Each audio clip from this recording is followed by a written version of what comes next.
নিজের মূল্যবোধ নির্ণয় করুন।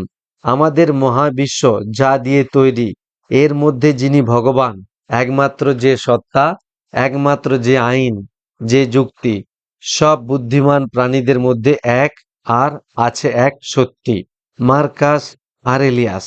পৃথিবীতে অধিকাংশ নেতা এবং সফল ব্যক্তিদের মধ্যে একটা গুণ খুব চোখে পড়ে। সেটা হলো তারা নিজেদের খুব ভালো করে চেনেন, নিজেদের ওপর বিশ্বাস রাখেন, আর নিজেদের বিশ্বাসে অটল থাকেন। সাধারণ মানুষদের মধ্যে অধিকাংশেরই নিজেদের ইচ্ছে, আকাঙ্ক্ষা, লক্ষ্য, উদ্দেশ্য, মর্যাদা নিয়ে কোনো পরিষ্কার ধারণা নেই। ফলত তাদের কোনো নির্দিষ্ট লক্ষ্য নেই এবং তারা দিগ্ভ্রান্তের মতো এদিক ওদিক ঘুরে বেড়ান, আর পরিশেষে জীবনে খুব বেশি কিছু করতে পারেন না। অন্যদিকে যেসব মানুষেরা নারী পুরুষ নির্বিশেষে নেতৃত্ব স্থানীয় জায়গায় থাকেন, তারা হয়তো অন্যদের থেকেও কম ক্ষমতা অথবা একই ক্ষমতা থেকে শুরু করেন, অথচ জীবনে দারুণ উন্নতি করেন। একই সুযোগ বা আরো কম সুযোগও পেয়ে জীবন ভেতর থেকে বাইরে বাঁচতে চায়। আপনার ব্যক্তিত্বের মূল কাঠামোই তৈরি হয় আপনার মূল্যবোধ দিয়ে। আপনার মূল্যবোধ আপনাকে মানুষ হিসেবে তৈরি করে। আপনি বাইরে থেকে যা যা করেন তা সবই নির্ধারিত হয় আপনার ভেতরকার মূল্যবোধ কেমন তা দিয়ে। সেটা পরিষ্কার না ঝাপসা। আপনার মূল্যবোধ নিয়ে আপনি যতটা নিশ্চিত, আপনার আচার আচরণও ততটাই সুনিশ্চিত আর উপযোগী হবে আপনার লক্ষ্যের সঙ্গে। ব্যক্তিত্বের 5টি স্তর। আপনার ব্যক্তিত্বকে আপনি একটা লক্ষ্যভেদে রিংয়ের মতো ভাবতে পারেন, যে রিংয়ে সমকেন্দ্রিক 5টা বৃত্ত আছে। আপনার মূল্যবোধও ওই 5টা সমকেন্দ্রিক বৃত্তের মতো। মাঝের বৃত্তটা আপনার মূল্যবোধ, আর ঠিক তার বাইরের বৃত্ত আপনার বিশ্বাস। আপনার নিজের আর বহির্জগতের প্রতি বিশ্বাস নির্ধারিত হয় আপনার মূল্যবোধ দ্বারা।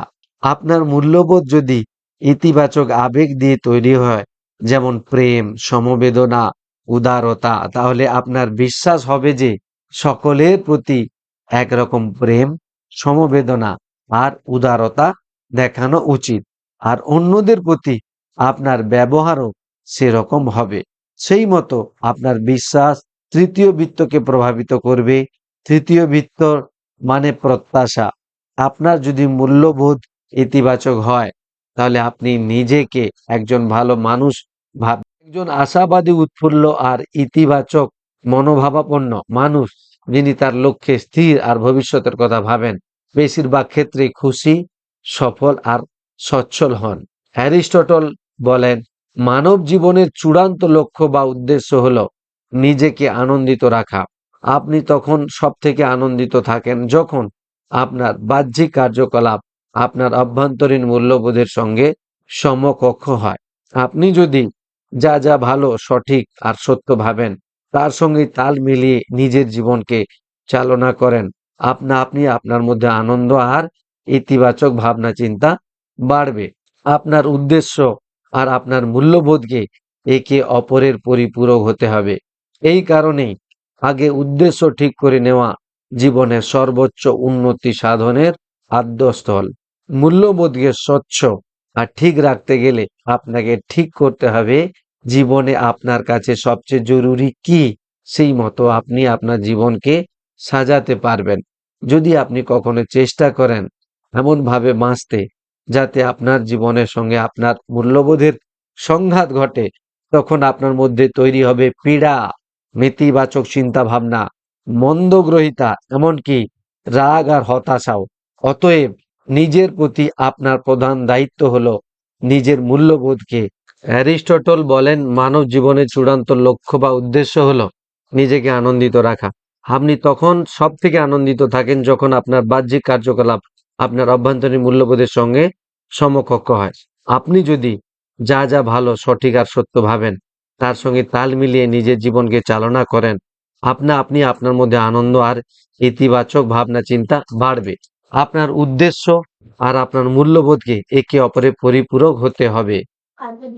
এই কারণেই আগে উদ্দেশ্য ঠিক করে নেওয়ার জীবনের সর্বোচ্চ উন্নতি সাধনের আদ্যস্থল। মূল্যবোধকে স্বচ্ছ আর ঠিক রাখতে গেলে আপনাকে ঠিক করতে হবে জীবনে আপনার কাছে সবচেয়ে জরুরি কি, সেই মতো আপনি আপনার জীবনকে সাজাতে পারবেন। যদি আপনি কখনো চেষ্টা করেন এমনভাবে বাঁচতে যাতে আপনার জীবনের সঙ্গে আপনার মূল্যবোধের সংঘাত ঘটে, তখন আপনার মধ্যে তৈরি হবে পীড়া, নেতিবাচক চিন্তাভাবনা, মন্দগ্রহিতা, এমনকি রাগ আর হতাশাও। অতএব নিজের প্রতি আপনার প্রধান দায়িত্ব হলো নিজের মূল্যবোধকে অত্যন্ত পরিষ্কার রাখা, যাতে আপনি নিজের জন্য একটা সুন্দর আর সফল জীবন গড়ে তুলতে পারেন। খোঁজ নিন যে আপনি আসলে কি চান। স্টিফেন কোভি একবার বলেছিলেন, যখন আপনি সফলতার সিঁড়ি দিয়ে ওপরে উঠছেন, নিশ্চিত থাকবেন যে সিঁড়িটা সঠিক গন্তব্যের দিকে যাচ্ছে। অনেকেই প্রচুর খেটে খুঁটে হয়তো কোনো কাজে সফল হয়ে যান, কিন্তু সাফল্য অর্জনের পর বুঝতে পারেন এই সফলতা তাদের কোনো আনন্দ বা তৃপ্তি দিচ্ছে না। তারা ভাবেন, ব্যাস এই আছে, আর কিছুই নেই। এটা তখনই হয় যখন আপনার কাজ আর আপনার অভ্যন্তরীণ মূল্যবোধের মধ্যে অমিল থাকে। এটা হতে দেবেন না। সক্রেটিস বলেন, অপরীক্ষিত জীবন বাঁচার যোগ্য নয়। এই উক্তিটি আপনার মূল্যবোধের ক্ষেত্রে ততটাই প্রযোজ্য যতটা আপনার জীবনের অন্য যে কোনো ক্ষেত্রে। আপনি যত জীবনে এগোতে থাকবেন, আপনার মূল্যবোধ ততটাই পরিষ্কার হতে থাকবে। ফুটবলে যেরকম বিরতি ঘোষণা হয়, আপনার জীবনেও আপনি মাঝে মধ্যে বিরতি নিয়ে নিজেকে প্রশ্ন করবেন যে এই ক্ষেত্রে আমার মূল্যবোধ কি বলে। ম্যাথিউ 16:26 বাইবেলে লেখা আছে, পুরো পৃথিবীকে জয় করতে গিয়ে যদি কোনো লোক নিজের আত্মাকে হারিয়ে ফেলে, তাহলে সে শেষ পর্যন্ত কি লাভ করলো? পৃথিবীতে সব থেকে সুখী তারাই যারা নিজেদের সব থেকে কাছের মূল্যবোধ আর বিশ্বাসকে নিয়ে বাঁচতে পারেন। সব থেকে দুঃখী তারাই যারা নিজেদের মূল্যবোধ আর বিশ্বাসের বিরুদ্ধে বাঁচার চেষ্টা করেন। নিজের সজ্ঞার ওপর আস্থা রাখুন। নিজের প্রতি বিশ্বাস হলো জীবনে বড় হওয়ার ভিত। নিজের প্রতি বিশ্বাস তখনই আসবে যখন আপনি আপনার সজ্ঞাকে মেনে চলবেন, আপনার মনের কথা শুনে চলবেন। নারী পুরুষ উভয়ই বড় হওয়া শুরু করেন যখন তারা নিজের আপনার নিজেরও বেশ কয়েকটা মূল্যবোধ থাকবে, যেগুলো আপনি পর্যায়ক্রমে সাজিয়ে রেখেছেন নিজের অবচেতন মনে। কয়েকটা মূল্যবোধ অত্যন্ত তীব্র আর জরুরি, কয়েকটা আবার দুর্বল আর অপেক্ষাকৃত কম জরুরি। নিজেকে চেনার সবচেয়ে ভালো উপায় হলো নিজের মূল্যবোধকে অগ্রাধিকার হিসাবে নিজের মধ্যে সাজিয়ে নেওয়া। একবার যদি এই অগ্রাধিকারের ব্যাপারটা পরিষ্কার হয়ে যায়, তাহলে আপনি আপনার জীবনও সেই মতো সাজিয়ে ফেলতে পারবেন। নিজের অতীত ব্যবহারের মূল্যায়ন করুন। নিজের প্রকৃত মূল্যবোধ জানতে হলে একটু নিজের প্রতি অন্তর্দৃষ্টি দিন। সর্বপ্রথম নিজের অতীতের দিকে তাকান।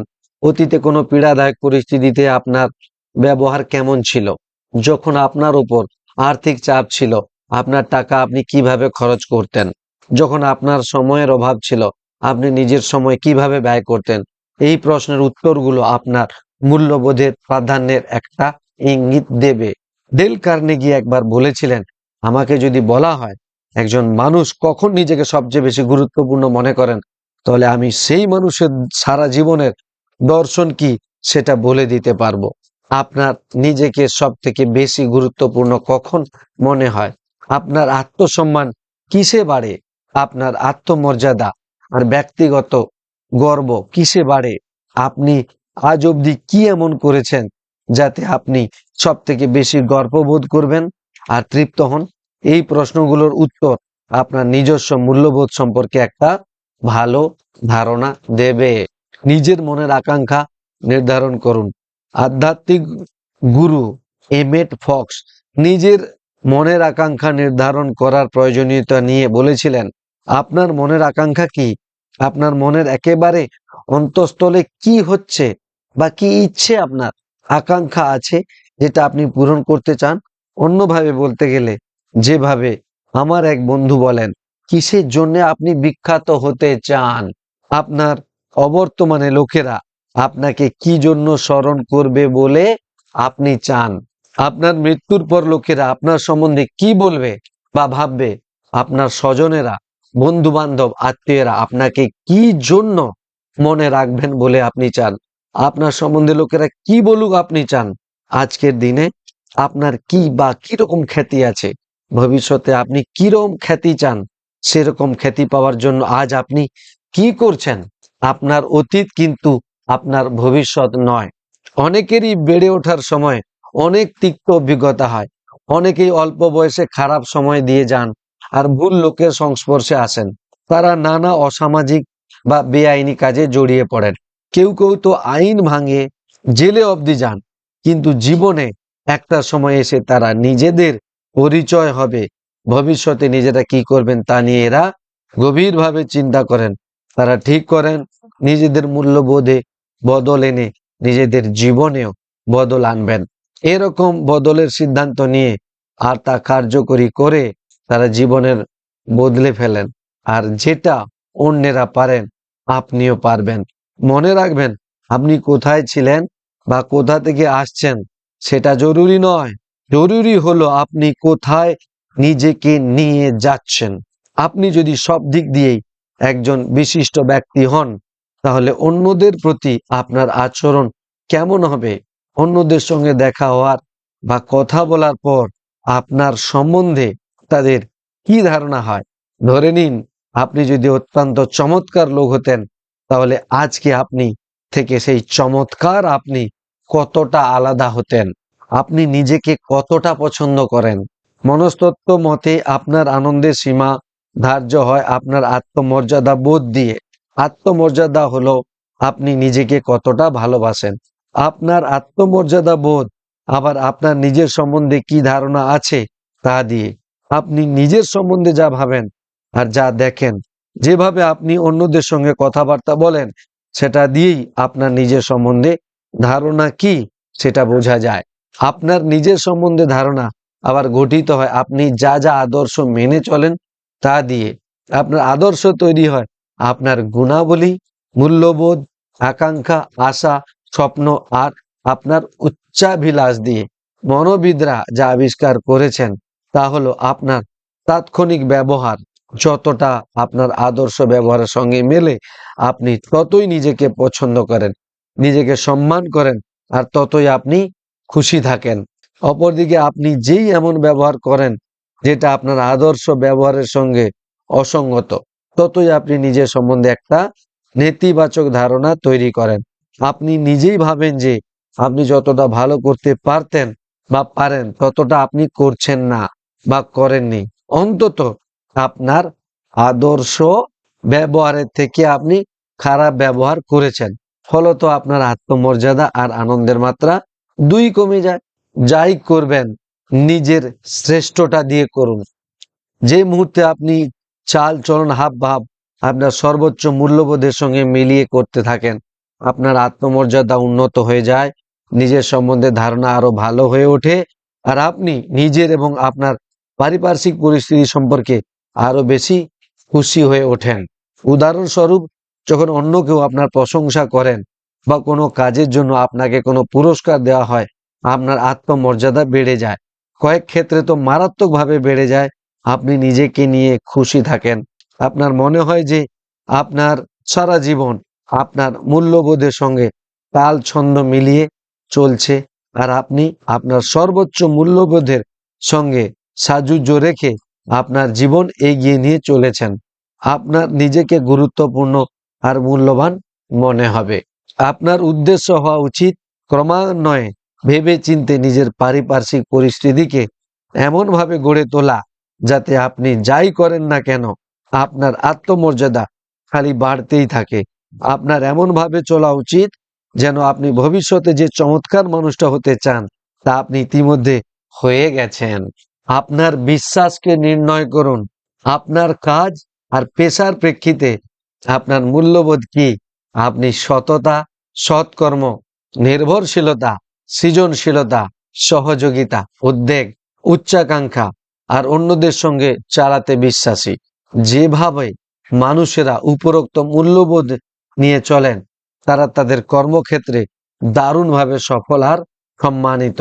অন্তত যারা এই বিশ্বাসগুলো নিয়ে চলেন না, তাদের থেকে তো অনেক বেশি সফল। আপনার পরিবারের ক্ষেত্রে আপনার কি কি মূল্যবোধ? আপনি কি নিঃস্বার্থ ভালোবাসা, একটানা অনুপ্রেরণা আর ভরসা দেওয়া, ধৈর্য, ক্ষমতাশীল, উদারতা, আন্তরিকতা আর মনোযোগ দেওয়ায় বিশ্বাসী? যেসব মানুষেরা নিজেদের জীবনে এইসব মূল্যবোধগুলো ব্যবহার করেন, নিজের প্রিয়জনের সঙ্গে যারা ব্যবহার করেন না, তাদের থেকে অনেক বেশি খুশি। আর্থিক প্রেক্ষিতে আপনার মূল্যবোধ কি কি? আপনি কি সত্যতা, পরিশ্রম, সঞ্চয়, মিতব্যয়, শিক্ষা, দুর্দান্ত কর্মক্ষমতা, উৎকর্ষ আর অধ্যাবসায় বিশ্বাস করেন? যেসব লোকেরা উপরোক্ত মূল্যবোধে বিশ্বাসী, তারা যারা অবিশ্বাসী তাদের থেকে আর্থিকভাবে অনেক বেশি সফল হন আর নিজেদের আর্থিক লক্ষ্যে অনেক দ্রুত পূরণ করতে পারেন। আপনার স্বাস্থ্যের সম্বন্ধে আপনার কি বক্তব্য? আপনি কি খাওয়া দাওয়া, ব্যায়াম আর বিশ্রাম সম্পর্কে নিয়মানুবর্তিতা, শৃঙ্খলা এবং আত্মসংযম মেনে চলেন? আপনি কি সুস্বাস্থ্য আর সবল শরীর নিয়ে উঁচু মান রাখেন আর রোজ কি সেই মান পাওয়ার জন্য খাটেন? বলা বাহুল্য, যেসব লোকেরা এইসব মূল্যবোধ মেনে চলেন তার অনেক বেশি স্বাস্থ্যবান যারা করেন না তাদের থেকে। তারা বাঁচেনও বেশি আর সুস্থভাবে বাঁচেন। আপনি যা চান শুধুমাত্র সেটা নিয়েই ভাবুন। এটা মাথায় রাখবেন যে আপনি যা নিয়ে বেশি ভাবেন আপনি নিজেও সেই দিকেই এগোতে থাকেন। সফল, খুশি লোকেরা বেশিরভাগ নিজেদের মূল্যবোধ নিয়ে ভাবেন আর ভাবেন কিভাবে তাদের মূল্যবোধ নিজেদের জীবনের সব ক্ষেত্রে প্রয়োগ করতে পারবেন। আর এর একটা মারাত্মক ফল হলো, যত আপনার জীবন আপনি আপনার মূল্যবোধের সঙ্গে সাযুজ্য রেখে চালাতে পারবেন, তত আপনি খুশি, স্বাস্থ্যবান, ইতিবাচক আর কর্মশক্তিতে ভরপুর হয়ে উঠবেন। নিজের সঙ্গে সৎ থাকুন। মূল্যবোধের মধ্যে সব থেকে প্রয়োজনীয় বলা যেতে পারে সততাকে। একজন কোটিপতি একবার আমায় বলেছিলেন, সততা নিজে যতটা না একটা মূল্যবোধ, তার থেকেও বেশি এটা এমন একটা মূল্যবোধ যেটা আমি বাকি মূল্যবোধকে সুনিশ্চিত করে।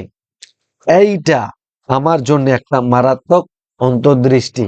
একবার যদি আপনি মনস্থির করে নেন যে আপনি একটা বিশেষ মূল্যবোধ মেনে চলবেন, আপনার নিজস্ব সততাই ঠিক করে দেবে আপনি আপনার জীবনে আদৌ সেই মূল্যবোধ ধরে রাখবেন কিনা। আপনি যত বেশি শৃঙ্খলা পরায়ণ হয়ে ওঠেন নিজের মূল্যবোধকে ধরে রাখার জন্যে, আপনার নিজস্ব সততাও ততটা বেড়ে উঠবে। আপনার নিজস্ব সততা যত বেশি, আপনি তত বেশি খুশি আর সফল হয়ে উঠবেন। যারা প্রকৃত অর্থে মহান তাদের সততা সবসময় বেশি। যারা সারাক্ষণ সৎভাবে চলেন, সর্বোচ্চ মূল্যবোধ মেনে চলেন, কেউ দেখুক বা না দেখুক। অপরদিকে যারা মাঝারি মানের মানুষ, তারা সারাক্ষণ চেষ্টা করেন কিভাবে অল্প খেটে বা সহজে নিজের উদ্দেশ্য সাধন করবেন। করতে গিয়ে তারা নিজেদের মূল্যবোধের সঙ্গে আপোষ করতে পিছপা হন না, বিশেষত যেখানে তাদেরকে দেখার কেউ নেই। নিজের এবং অন্যদের সঙ্গে সৎভাবে বাঁচুন। আজই ঠিক করুন যে একজন সৎ মানুষ হিসাবে বাঁচবেন। সিদ্ধান্ত নিন যে নিজের সঙ্গে আর অন্যদের সঙ্গে সৎভাবেই বাঁচবেন। আপনার সামগ্রিক জীবনে সব রকমের মূল্যবোধকে ঠিক করে নিন, সেগুলো লিখে রাখুন। এটা ভাবুন যে এই মূল্যবোধগুলো মেনে চললে আপনার জীবন কেমন হতো। আর এরকম কোনোভাবেই এই মূল্যবোধের সঙ্গে আপোষ করবেন না। একবার যদি আপনার জীবনে আর আপনার সঙ্গে যা যা হয় তার সম্পূর্ণ দায়িত্ব নিয়ে নেন, তাহলে আপনি আপনার ভবিষ্যতের একটা আদর্শ ছবি তৈরি করতে পারবেন এবং আপনার মূল্যবোধও পরিষ্কার করে নিতে পারবেন। এরপরেই আপনি প্রস্তুত নিজের জীবনের প্রতিটা ক্ষেত্রে সঠিক আর নির্দিষ্ট লক্ষ্য নির্ণয় করার জন্য। এবার আপনি প্রস্তুত আপনার জীবনে উন্নতি করে আকাশ ছোঁয়ার জন্যে। নিজের মূল্যবোধকে নির্ণয় করুন। আজই আপনার জীবনে 3 থেকে 5টা সব থেকে জরুরি মূল্যবোধকে চিহ্নিত করুন। আপনি নিজে কিসে বিশ্বাস করেন আর কিসের জন্য খাটতে প্রস্তুত।